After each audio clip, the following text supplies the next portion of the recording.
اللہ رب عزت جلال خالق کائنات جل مجدہ الکریم کے فضل و کرم سے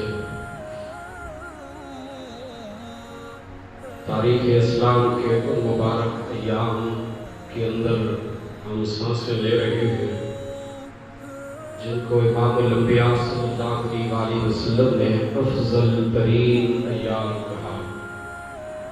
قرآن کریم میں اللہ رب عزت جلال نے والفجر ولیال عشر والشفع والوتر کہہ کر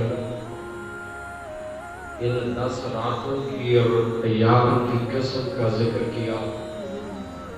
نبی علیہ السلام نے فرمایا ماہ رمضان کے بعد افضل ترین ایام سال بھر میں سے 10 ذی الحج کے یعنی کہ ذی الحج کے عشرے کے 10 دن ہیں، یکم سے لے کر 10ویں تک۔ خالق کائنات اللہ رب عزت جلال ہم سب کو ان ایام میں اپنے خاص ذکر و فکر کی اور شکر کی اور اپنی کبریائی اور بڑائی بیان کرنے کی توفیق نصیب فرمائے۔ برادران اسلام، سورۃ الحج میں سے چند آیات تلاوت کرنے کی سعادت نصیب ہوئی۔ اللہ کریم فرماتا ہے وَإِذْ بَوَّأْنَا لِإِبْرَاهِيمَ مَكَانَ الْبَيْتِ، یاد کرو جب ہم نے حضرت ابراہیم علیہ السلام کو کعبۃ اللہ کے مقام پر ٹھکانہ عطا فرمایا۔ ابراہیم علیہ السلام کا وہ ڈیرا جہاں آباد ہوا وہ یہی کعبۃ اللہ ہی کا پڑوس تھا۔ مالک کائنات نے فرمایا ایک پیغام دنیا کو یہ بھی تھا کہ اللہ تشرک بی شیئا، کہ میرے ساتھ کسی کو شریک نہ ٹھہرایا جائے، یعنی خالص توحید والا گھر اللہ رب عزت جلال نے سیدنا حضرت ابراہیم جد الانبیاء خلیل اللہ علیہ السلام سے تعمیر کروایا۔ اور قرآن میں ہم نے ٹھکانہ دیا، رہائش دی، ساتھ ایک وصیت کی۔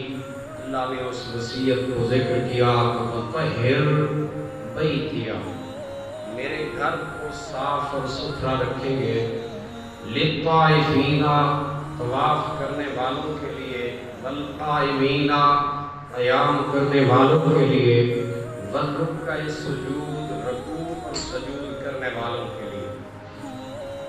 نصیحت، وصیت، امر، حکم کس کو دیا جا رہا ہے؟ اور دینے والا پروردگار ہے، اور جن کو دیا جا رہا ہے وہ 2 جلیل القدر پیغمبر ہیں، ایک ابراہیم خلیل اللہ علیہ السلام ہے، ایک اسماعیل ذبیح اللہ علیہ السلام ہے۔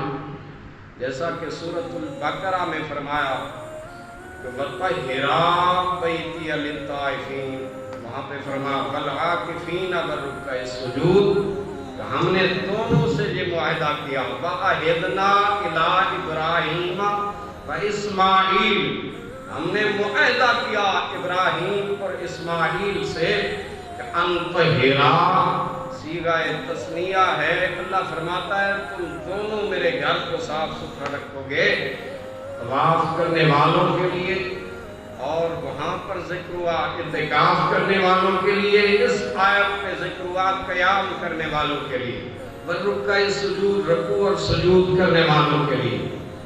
کعبۃ اللہ یادگار خلیل اللہ ہے۔ امام الانبیاء صلی اللہ علیہ وسلم کی پاکیزہ ترین ولادت سے تقریباً 2600 سال قبل جلیل القدر پیغمبر حضرت ابراہیم علیہ السلام نے کعبۃ اللہ کو آ کر بنیاد رکھا، کعبۃ اللہ کی عمارت تعمیر فرمائی، کعبہ کو بنا لیا۔ اللہ رب عزت جلال عرش بری کے مالک نے فرمایا اذن فی الناس بالحج، سوڑے ہونے اعلان کرو، مالک اس چیز کا بالحج اعلان کا، یہ حج کا اعلان کرو، یاتوک رجالا وعلی کل ضامر یاتین من کل فج عمیق۔ اسلام یعنی ہمارے دین اسلام شریعت محمدی صلی اللہ علیہ وسلم میں حج فرض ہوا 9 ہجری میں۔ میرے آقا کریم صلی اللہ علیہ وآلہ وسلم نے پہلے سال امیر حج بنایا خلیفہ بلا فضل وفادار مصطفیٰ یار غار مصطفیٰ صدیق اکبر رضی اللہ تعالیٰ عنہ کو دوسرے سال بنفس نفیس کریم کائنات صلی اللہ علیہ وسلم خود حج کے لیے تشریف لائے۔ ذرا چشم تصور میں وہ منظر سوچیں تو وہ سال حج کیسا ہوگا جب خود سید الانبیاء صلی اللہ علیہ وسلم حج کی قیادت فرمائے، اور میرے آقا صلی اللہ علیہ وآلہ وسلم نے پورا سال اس کی تشہیر کروائی۔ عرب کے اندر 9 ذی الحج کو حج فرض ہو رہا ہے، 9ویں ہجری کو، یعنی ہجرت کا 9واں سال تھا، حج کی فرضیت کا حکم آیا۔ اس حج کی ادائیگی کے بعد پھر پورا سال حج کی تشہیر یہ کروائی گئی کہ اگلا سال زندگی رہی تو خود امام الانبیاء صلی اللہ علیہ وسلم حج بیت اللہ کے لیے تشریف لے جائیں گے۔ جو آنا چاہے حضور کی معیت میں وہ تیاری رکھے۔ محدثین نے لکھا، مورخین نے، کہ 6 مہینے پہلے سے لوگ تیار ہو کے مدینہ طیبہ کے خود و جوار میں آ کر آباد ہو گئے کہ حضور کی معیت میں ہم حج کرتے ہیں۔ رحمت کونین صلی اللہ تعالیٰ علیہ وآلہ وسلم کے ساتھ ہم حج کریں۔ حج کس گھر کا؟ جس گھر کا ہوتا ہے طواف، اور طواف ہے بیت اللہ کا، یہ روئے زمین کا واحد گھر ہے جس کے طواف کا حکم اللہ کریم نے خود قرآن مجید میں کیا۔ اچھا، بیت المقدس قبلہ رہا، کیا اس کا طواف ہوتا رہا؟ نہیں۔ سابقہ انبیاء کا قبلہ رہا، لیکن طواف بیت المقدس کا اس سے پہلے بھی کبھی نہیں ہوا، نہ آج تک ہوا۔ طواف صرف بیت اللہ شریف کا۔ یہ تخصیص ہے اس مکہ المکرمہ میں۔ اللہ کریم نے جو گھر خلیل اللہ کے مبارک ہاتھوں سے آباد فرمایا تھا اور دعا کروائی تھی حضرت خلیل سے، ابراہیم علیہ السلام نے دعا کی تھی، مالک گھر تو بنا دیا ہے، اس کو بتوں سے پاک اور صاف کرنے والا حبیب بھی ہمیں عطا فرما۔ ربنا وابعث فیہم رسولا۔ مقام ابراہیم والا پتھر خلیل کس پر تعمیر کرتے تھے؟ ارادہ بنتا اوپر جانا ضرورت ہے، پتھر خود بخود لے جاتا۔ ارادہ بنتا نیچے آنا ہے، پتھر خود بخود نیچے لے آتا۔ ارادے کا تعلق دل سے ہے، سوچنے کی بات ہے۔ میں ارادہ کیا کرتا ہوں آپ کو نہیں پتا، مجھے پتا ہے کہ میں نے کیا ارادہ کیا، یا میرے رب کو پتا ہے۔ ارادے کا تعلق دل سے ہے۔ خلیل کا ارادہ ہے اوپر جانا ہے، پتھر ارادہ خلیل کے مطابق اوپر لے جا رہا ہے۔ ارادہ خلیل جو ہے کہ نیچے جانا ہے، تو ارادہ خلیل کے مطابق پتھر نیچے لا رہا ہے۔ تو جو رب اپنے پیغمبر کی پاک ایڑی کی برکت سے ایک پتھر میں اتنا علم عطا فرما سکتا ہے، وہ رب کتنا علم اپنے پاک باز انبیاء کو عطا فرماتا ہوگا۔ اسی لیے میرے پاک حبیب مدنی آقا صلی اللہ علیہ وسلم نے فرمایا، شب معراج جب اس کی قدرت والے مبارک ہاتھ میرے 2 کندھوں پہ آئے، فرمایا کائنات کی کوئی شے مصطفیٰ کی نظروں سے مخفی نہیں رہی۔ اللہ نے تجلی لی کل شیء فعرفتہ، ہر شے مجھ پر آیا ہوگی، میں نے ہر شے کو پہچان لی۔ برادران اسلام، نبی کائنات صلی اللہ تعالیٰ علیہ وآلہ وسلم نے فرمایا، یہ پتھر ہے معمولی نہیں، جنتی پتھر، مقام ابراہیم والا پتھر، حجر اسود والا پتھر، رکن جمانی والا پتھر، یہ معمولی پتھر نہیں، جنتی پتھر۔ ان کی نسبت جنت آدم علیہ السلام کے ساتھ جبریل یہ بھی لائے تھے ساتھ۔ ان کی روشنی اس قدر تھی، اب تو روشنی اللہ کریم نے ختم فرما دی، لیکن اس زمانے میں ابتدا میں آدم علیہ السلام کے مبارک دل کو پہلانے کے لیے اس قدر روشنی تھی کہ خلاق کے لم جزل نے پورا مکہ کی وادی کو ان پتھروں کی روشنی سے جگمگ جگمگ روشن فرما دیا تھا۔ نبی کائنات صلی اللہ علیہ وسلم نے فرمایا، حجر اسود جنت سے آیا تو حجر ابید تھا۔ سمجھ آ رہی ہے؟ ابید عربی کے اندر ابید بیت سے نکلا، بیت کہتے ہیں انڈے کو، ابیت انڈا سفید ہوتا ہے، تو نبی کریم صلی اللہ علیہ وسلم نے فرمایا یہ بالکل انڈے کی طرح سفید تھا، مگر ابن آدم کی خطا نے اسے سیاہ کر ڈالا۔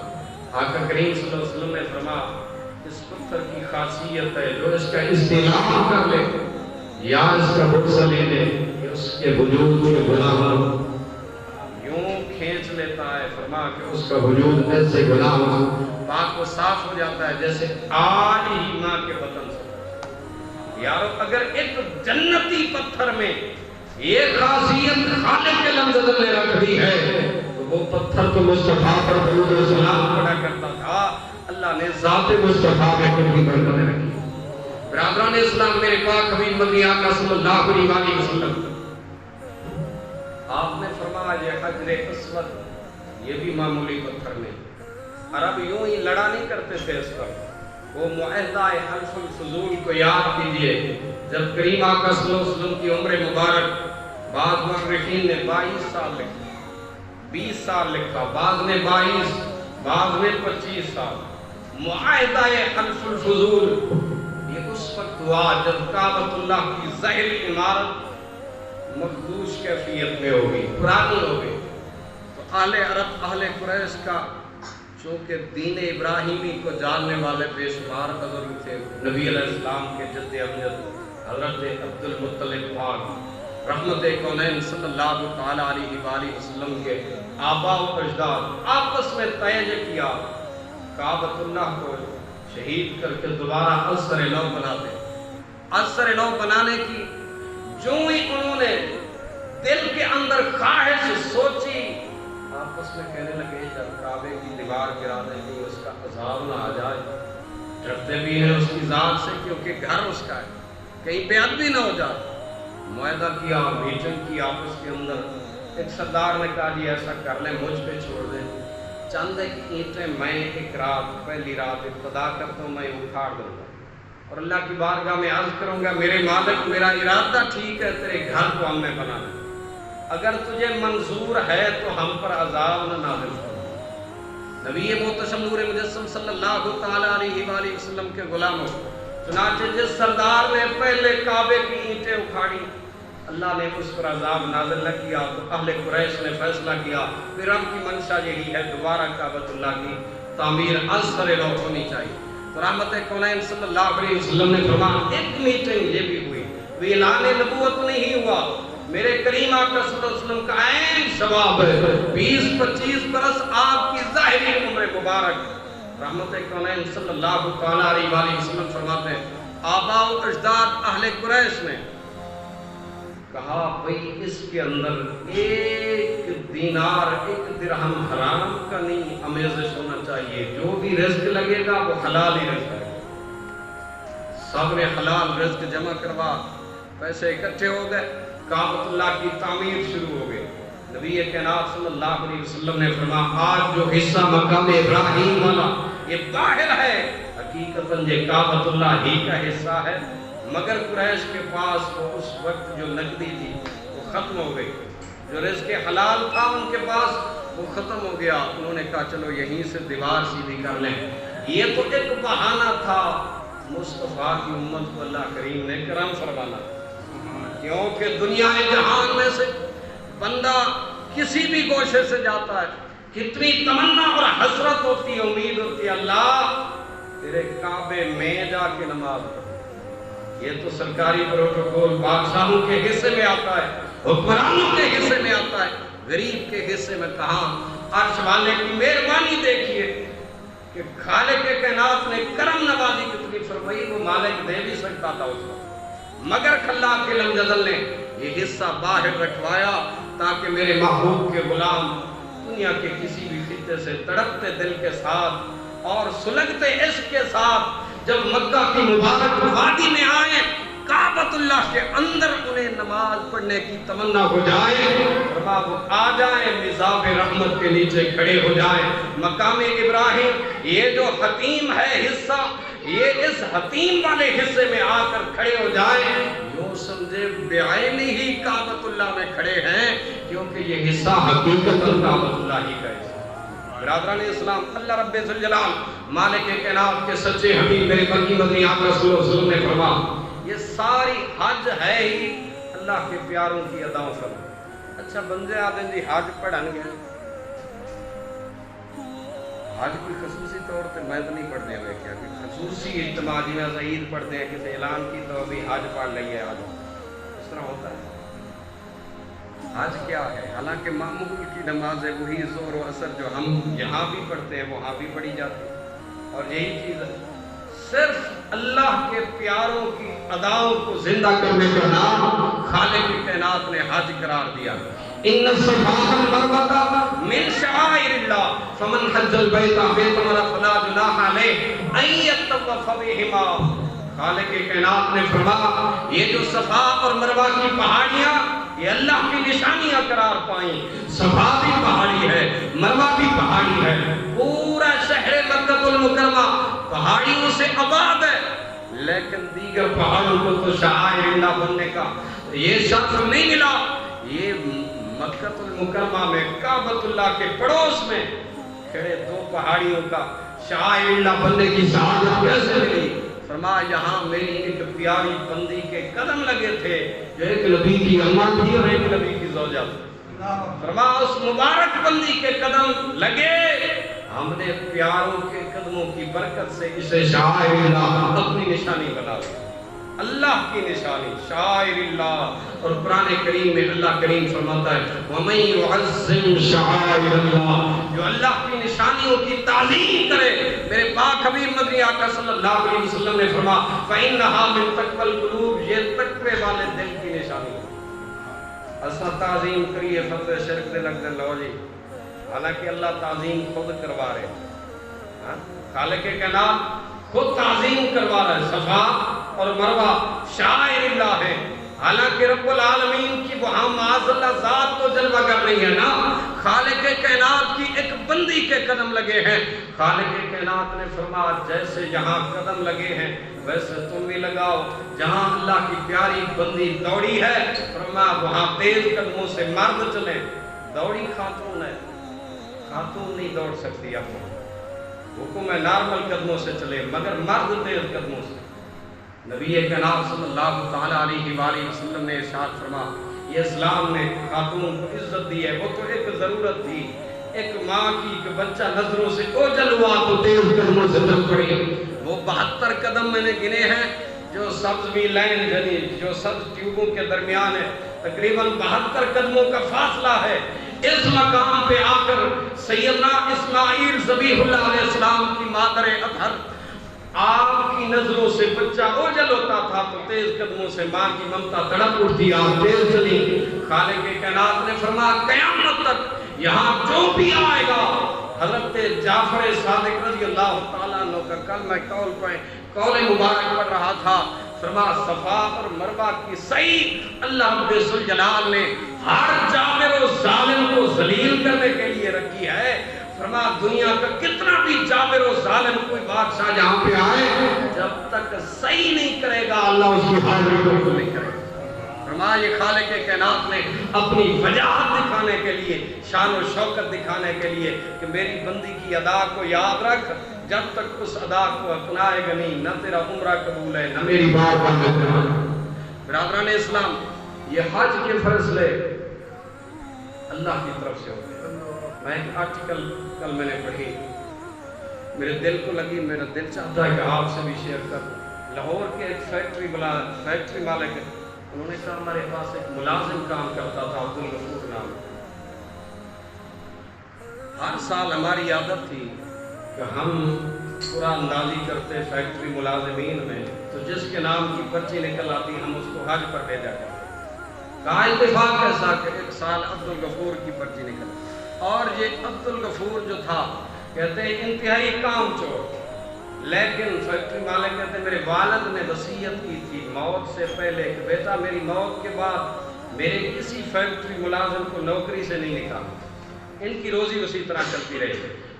کہتے ہیں والد کی نصیحت اور وصیت کو ہم نے اسی طرح یاد رکھا، ہم اس کو برداشت کرتے، جتنا بھی کام چور تھا، حتیٰ کہ بعض اوقات فیکٹری کی چیزیں اٹھا کے لے جاتا بازار میں بیچ دیتا تھا۔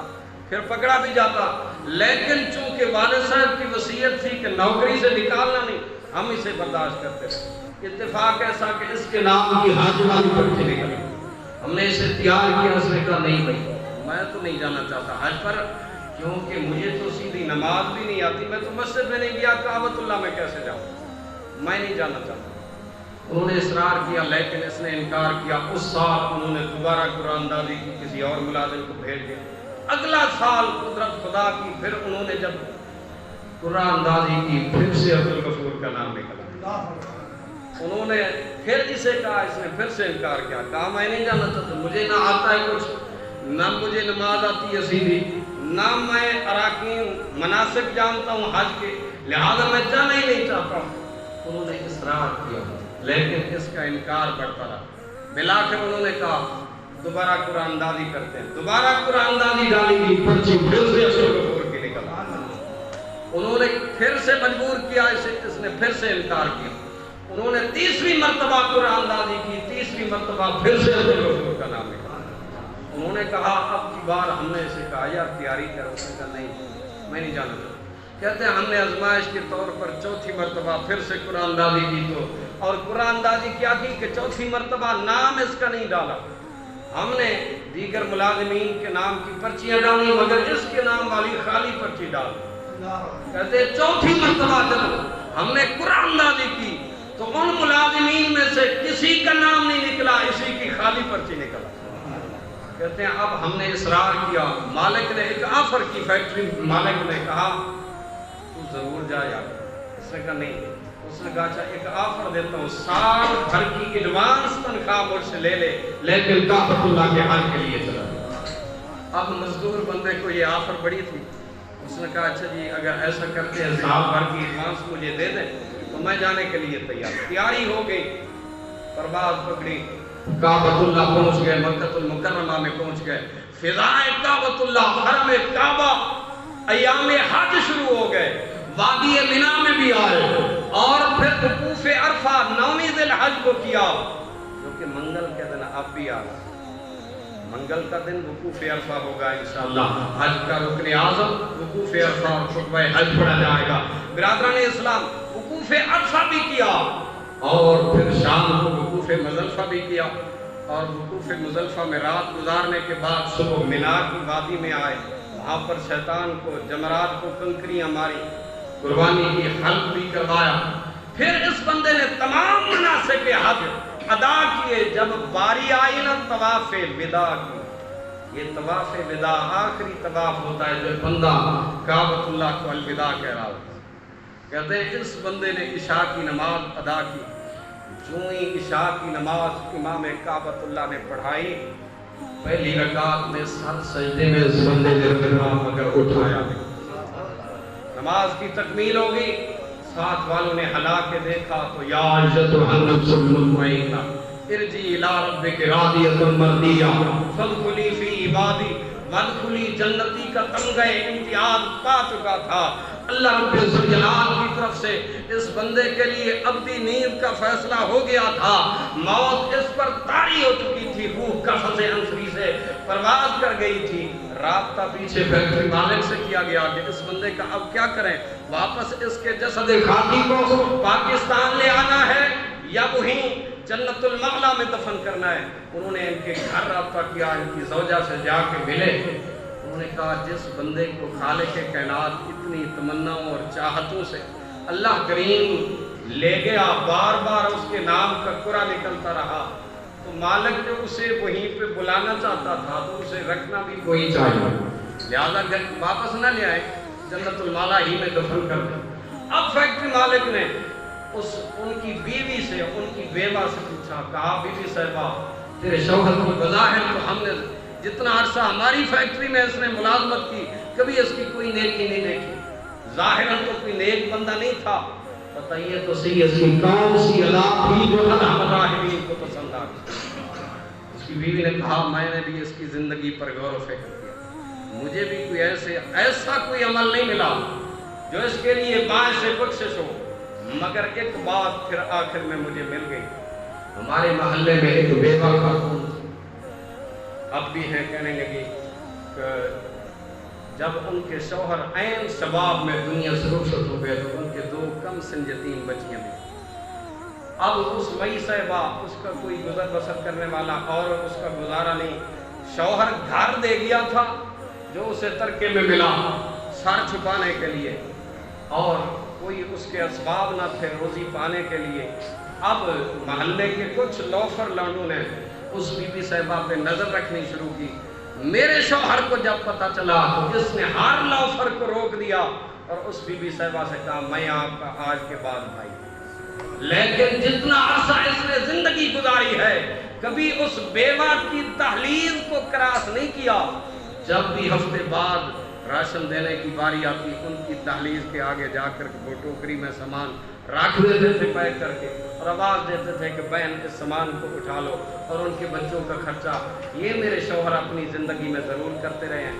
اور میرے شوہر بتایا کرتے تھے کہ جب میں ان کو ہفتہ بھر کا راشن دے کے آتا ہوں تو وہ بیوہ خاتون ایک دعا اس کے منہ سے نکلتی ہے کہ یا اللہ بھائی عبدالغفور کو ایمان پر خاتمہ نصیب فرما, ایمان پر خاتمہ نصیب فرما, ایمان پر خاتمہ نصیب فرما.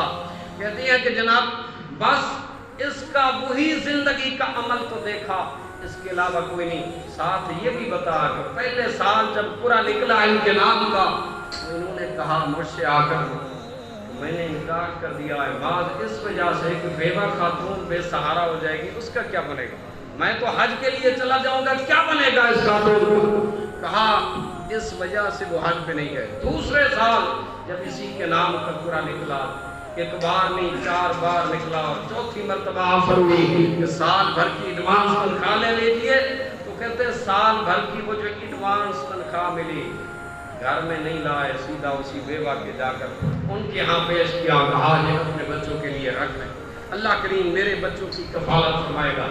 بس وہ فیکٹری مالک کہتے ہیں کہ اللہ رب ذوالجلال کی عزت کی قسم میرے دل کو ایک ٹھوکر سی لگی. میں نے دعا کی عرش بری کے مالک مجھ کو اتنی دولت تو نے نصیب فرمائی ہے, اتنا مال عطا کیا ہے, یہ سعادت تو عبدالغفور کے حصے میں آئی ہے. کریم تیرے خزانوں میں کمی نہیں ہے, میرے دل کو بھی پھیر دے, مجھے بھی موت عبدالغفور جیسی عطا فرما. کہتے ہیں میں اس سے پہلے حج کے لیے نہیں گیا تھا, حالانکہ لوگوں کو ہر سال ملازمین میں سے کسی ایک کو بھیجا کرتے, خود حج میں نے نہیں کیا تھا. اللہ رب ذوالجلال نے اگلے سال انتظام فرمایا, میرا دل کو اللہ کریم نے کعبۃ اللہ کی طرف مائل کیا, حج کی تیاری کی اور دعائیں سال بھر کرتا رہا مالک مجھے بھی خاتمہ بالایمان موت عبدالغفور جیسی عطا فرما. کہتے ہیں اسی ارادے سے کعبۃ اللہ پہنچا, مناسک حج ادا کیے, ایام حج گزارے اور میری پھر آخری حاضری تھی مدینہ طیبہ. مکہ المکرمہ سے مدینہ المنورہ 8واں دن تھا, 40 نمازیں پوری ہو رہی.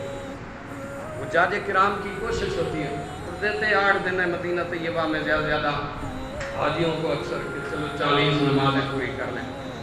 مکہ المکرمہ میں ایام زیادہ ہوتے ہیں لیکن مدینہ المنورہ میں ایام کم دیتے ہیں. 40 نمازوں کی ایک فضیلت ہے کہ پاک نبی مدنی آقا صلی اللہ علیہ وسلم نے فرمایا جس نے میری مسجد میں 40 نمازیں باجماعت ادا کی قیامت والے دن میں اس امتی کی شفاعت فرماؤں گا. 40ویں نماز تھی, مقام ریاض الجنت کا تھا, مسجد رسول اللہ صلی اللہ علیہ وسلم. بس اس بندے نے عشاء کی نماز ادا کرنے کے لیے نیت کی اور ادھر سے رکوع کیا, قیام کیا, رکوع کیا, سجدے میں گئے. وہ جو سال بھر تمنائیں اور آہیں اور دعائیں مالک کائنات کے دربار سے کر کے دیا کہ اللہ موت عبدالغفور جیسی عطا کرنا, اللہ کریم نے اس عمر کا فیصلہ فرما دیا. ادھر اللہ کی جنت میں گویا ریاض الجنت میں سر ٹکایا سجدے میں, پیام اجل آیا, روح کفر سے انسوی سے پرواز کر گئی. مالک کائنات نے ان کی تمنا بھی پوری کر دی تو پتہ چلا کہ اللہ رب العزت کے دربار میں زیادہ زہد و تقوی, عبادت اور ریاضت پہ مان نہیں کرنا چاہیے. کیا خبر اس کی بارگاہ میں کون پسندیدہ ہے. اسی لیے مدینہ کے سلطان میرے آقا صلی اللہ علیہ وسلم نے فرمایا انما الاعمال بالخواتیم, لوگوں ڈرتے رہا کرو خاتمے سے کہ انسان کے اعمال کا دار مدار خاتمے پر. اگر ایمان سلامت لے کر چاہے کتنا ہی گناہگار، جیسے یہ واقعہ ہم نے سنا، کتنا ہی بندہ گناہگار کیوں نہ ہو، کریم کرم نوازی فرما دے تو موت بھی ایسی عطا فرماتا ہے، اور موت بھی پھر ریاض الجنت میں نصیب فرماتا ہے۔ یہ قسمت والوں کو سعادت ملتی ہے۔ میرے مکی مدنی آقا صلی اللہ علیہ وآلہ وسلم نے فرمایا حج کرو، فرما حج کرنے سے غربت ہوتی ہے۔ میرے آقا کریم صلی اللہ علیہ وسلم نے فرمایا فقر و افلاس حج و عمرہ کرنے سے یوں دور ہوتا ہے جیسے زنگ آلود لوہے کو بھٹی میں ڈالا جائے تو اس کا زنگ دور ہو جاتا ہے۔ فرما حج و عمرہ سے اللہ کریم فقر و فاقہ اس طرح دور فرما دیتا ہے۔ ایک حدیث کے الفاظ ہیں، آقا کریم صلی اللہ علیہ وسلم نے فرمایا جس پر حج فرض تھا مگر اس نے حج کیا نہیں زندگی میں کوئی گارنٹی نہیں دیتا وہ یہودی ہو کے مر جائے یا نصرانی ہو کے مر جائے، یعنی باوجود اس کے کمال تھی، استطاعت اس کے پاس تھی، نصاب بھی تھا، صحت بھی تھی، تندرستی نہیں تھی، مگر حج کے لیے نہیں گیا، فرما اس کے خاتمہ بالایمان کی گویا کوئی گارنٹی نہیں۔ نبی علیہ السلام نے یہ وعید بیان فرمائی، میرے آقا کریم صلی اللہ تعالیٰ علیہ وسلم نے ارشاد فرما میرے محبوب کریم صلی اللہ تعالیٰ علیہ وسلم کے غلاموں، فرما حج بیت اللہ یہ وہ عظیم تر نیکی، توجہ رکھیے گفتگو ختم ہوئی، یہ وہ عظیم تر نیکی ہے حج بیت اللہ جو اللہ کریم مقدر والوں کو عطا فرماتا ہے۔ مال بہت سو کے پاس ہوتا ہے مگر حج نہیں کر سکتے کیونکہ خالق کی بارگاہ میں وہ مال پسندیدہ ہی نہیں ہوتا۔ اللہ کریم ہم سب کو حج بیت اللہ کی بار بار توفیق نصیب فرمائے۔ کیونکہ عید الاضحیٰ آ رہی ہے ہماری مسجد میں انشاءاللہ العزیز زندگی بخیر تو عید کی نماز 6:45 پہ ادا ہوگی انشاءاللہ العزیز، بشرطے کہ تمام احباب صبح 6 بجے پہنچنے کی کوشش کریں انشاءاللہ العزیز۔ جتنی جلدی آپ تشریف لے آئیں گے عید کی نماز اتنی جلدی ہوگی۔ اللہ کریم ہم سب کو عمل صالح کی توفیق عطا فرمائے۔